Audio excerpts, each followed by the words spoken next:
Places like this can often end up disappointing you a little bit because there are too many people and too much expectation. But already this place is different, and this valley didn't just become popular, it became part of how people imagine England itself to be.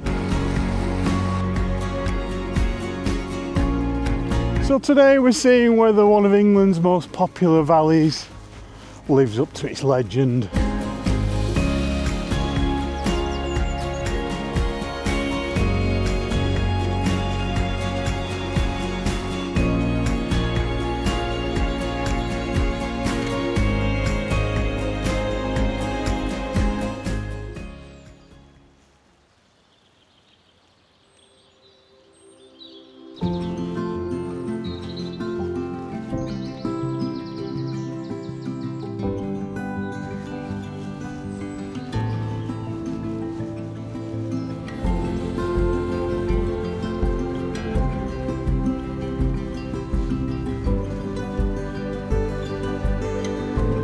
Welcome back to Hilltop Hiker, where we explore great walks and pass on a love for places like this. Today we're walking about 8.5 miles through Dovedale, one of the most visited landscapes in the whole of England. And somewhere along the way, I want to figure out whether this place still deserves its reputation.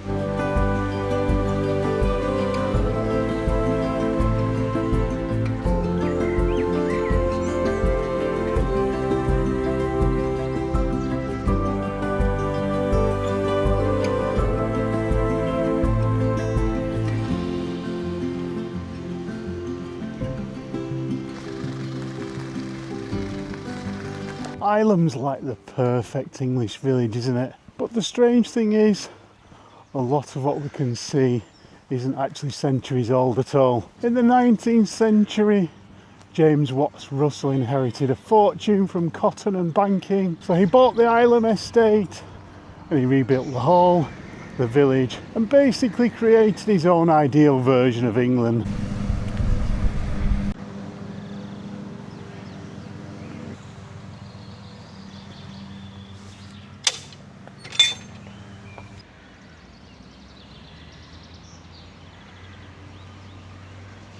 And the cottages, with their ornate chimneys and timber details, were designed to look old and quaint. And believe it or not, he even repositioned the village itself, moving it away from the hall to be a little less in view. Well, as far as I'm concerned, it's a beautiful place. Whether confected or not, you've got a great mix between real history and a bit of artificial history as well.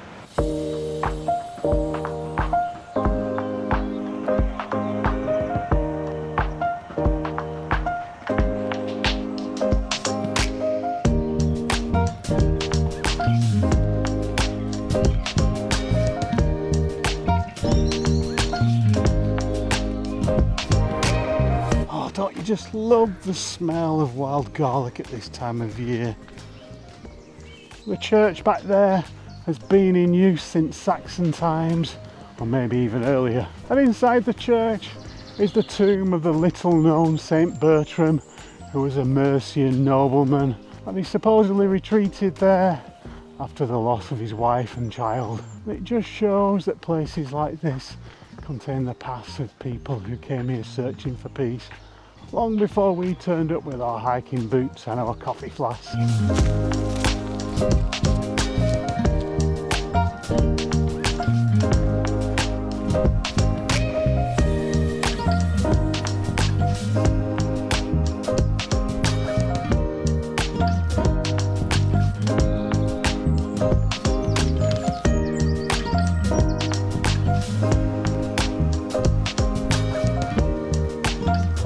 Absolutely glorious through here. It's so green and shows the English countryside at its absolute best. We've got all the fragrances from the blossom, the birds happily chirping away in the trees, and that smell of wild garlic. It's the perfect springtime landscape.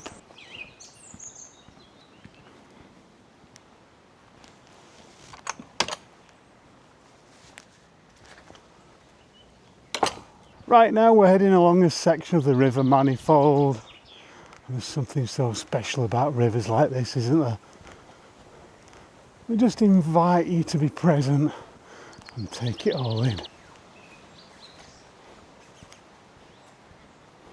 I think that's why Dovedale and this area in particular became so popular, because it's not just beautiful, but it's also quite restorative as well.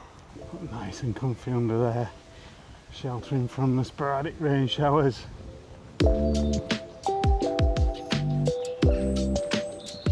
Well, these are unusual. It's rare that you see so many molehills. Is this like the New York City of moles? Mole metropolis. There are molehills as far as the eye can see. This is the desirable out of town real estate over here.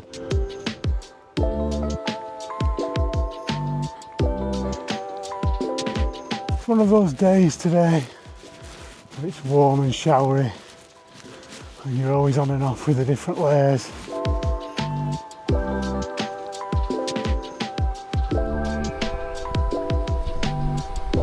Samuel Johnson came to this area in the 18th century and said of Dovedale that we're heading towards, that once you've seen this, you've no need to go to Scottish Highlands, which is quite a claim, isn't it? And Lord Byron came here and thought that it beat parts of Switzerland and Greece. Turner painted here, Tennyson visited here. The Romantic painters absolutely loved this area. Before that time, wild landscapes like those in Dovedale were seen as threatening and dangerous, and obstacles in the landscape that had to be passed through. But all the attention brought by writers and painters to these landscapes meant that coming here became more of an emotional experience. So basically, hiking became a cultural experience.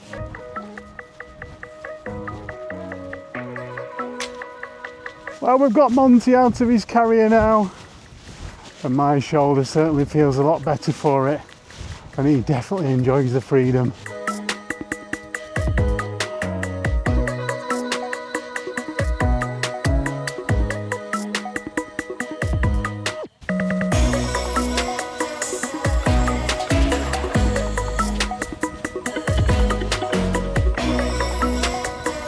On the OS map for this area, there are literally hundreds of tumuli, which are basically ancient burial mounds. And if you want to see one of the best in the area, check out my recent Laugh Killdale video. I'll link it at the end. You can just imagine how many generations of people have walked these landscapes, from Saxons to Vikings to pilgrims, Victorians and day hikers like us. Well, it's certainly a good job that we're not going through that field there.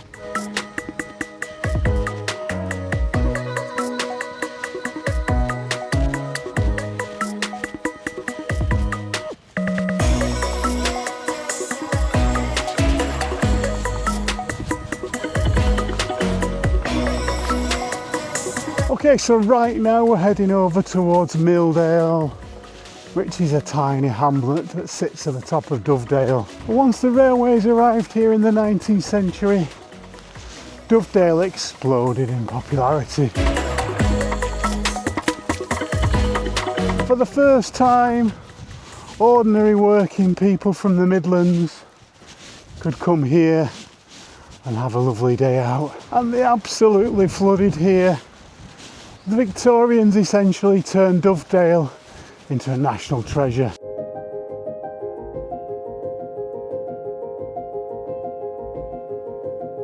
There was lots of footpath erosion, and this place started to suffer from all the visitors. But then a lot of the area was granted to the National Trust, and now it's well maintained and looked after. If you're enjoying this walk so far, give it a like and let me know in the comments which part of Britain still feels like the idealistic version. Some would say the mythical version. Let me know down below.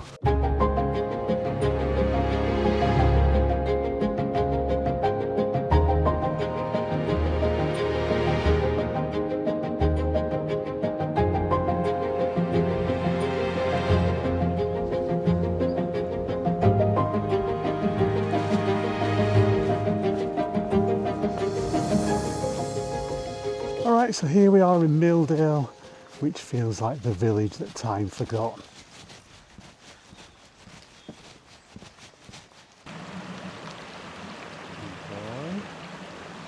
Good boy.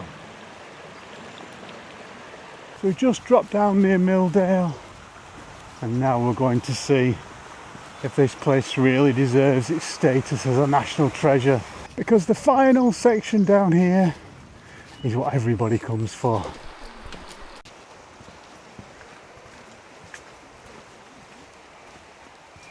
I've been wondering for a while whether something this photographed, this mythologised, can feel so special. So let's find out.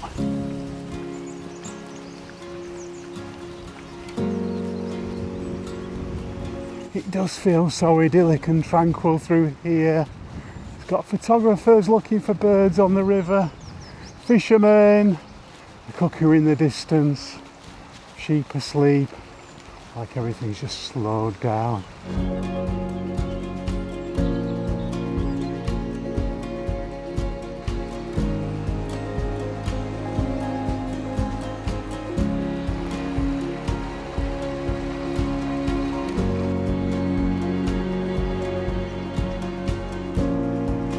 Those limestone cliffs are very impressive, and this part of the water definitely doesn't feel confected.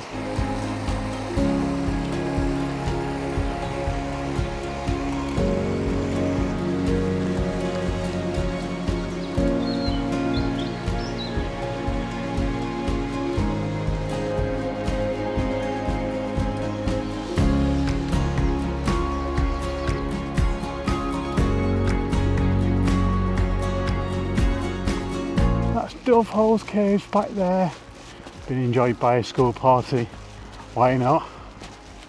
And human existence there has been dated back to 13,000 BC, so people have been in this area for 15,000 years at least.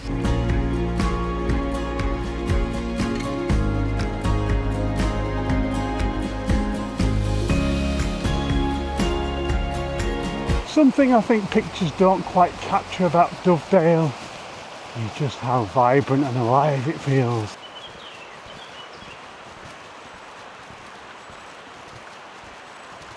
You can see why Turner painted it, and why Byron got carried away with it, and why Victorians got on trains to come here and spend a few hours. Because for a little while this feels like stepping into an older England and its rich past.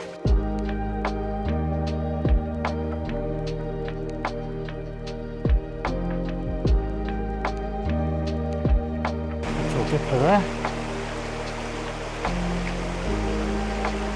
How great to see a dipper back there.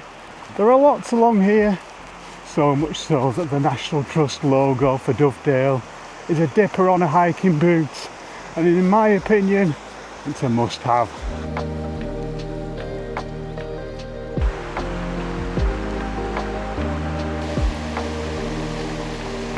So we're just approaching Lover's Leap, where the story goes a young lady who'd been unlucky in love threw herself from the top, but then fortunately was saved by the trees.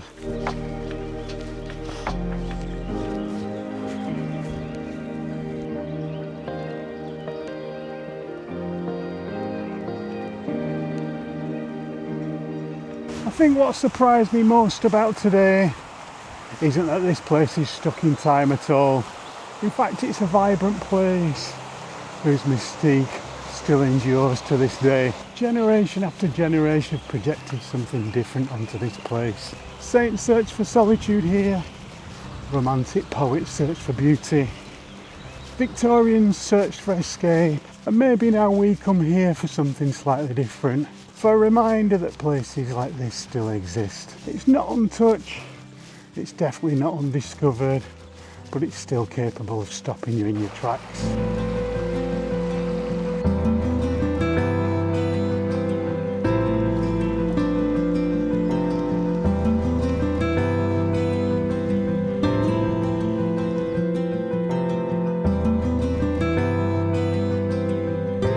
If you enjoyed this walk, I'll see you over here on my last Hilldale one It goes really well with this one. Thanks for walking with me, and subscribe for more walks like this. You're always welcome out here with us.